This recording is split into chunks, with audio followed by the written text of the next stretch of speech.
one Wonka Whipple's scrumptious fudge mellow delight, please.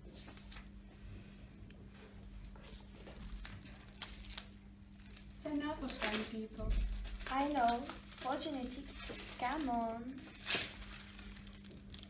It's a golden ticket. You found Wonka's last golden ticket in my shop too? Listen, I'll buy it from you. I'll give you $50 and a new bicycle. Are you crazy? I'll give him $500 for that ticket. Do you want to sell me a ticket for $500, young man? That's enough of that. Leave the kid alone. Listen, don't let anyone have it. Take it straight home. Do you understand? Thank you. Mom! Dad! I found it! The last golden ticket! It's mine! Here, Ben! Here, read it out loud. Let's see exactly what it said. Greetings to you, the lucky finder of this golden ticket from Mr. Willy Wonka. I shake you warmly by the hand.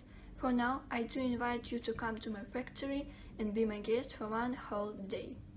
I, Willy Wonka, will conduct you around the factory myself, showing you everything there is to see.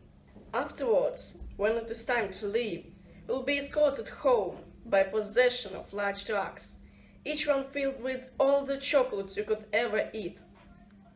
And remember, one of your lucky 5 children will receive an extra prize, beyond your wildest imagination. Now, here are your instructions. The 1st of February, you must come to the factory gates at 10 a.m. sharp.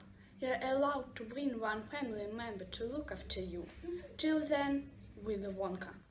That's the February. That's tomorrow. Then, there is no any moment to lose. Charlie, wash your face, comb your hair, scrub your hands, brush your teeth, blow your nose, and get that mud off your pants. Now we must all try and keep her calm. Just think, we have to decide with this. Who's going with Charlie to the factory? I will. I'll take him. You leave it to me. How about you, dear? Don't you think you want to go? Well, Grandpa Joe seems to know more about it than we do, provided, of course, he feels well enough. No, we're not going.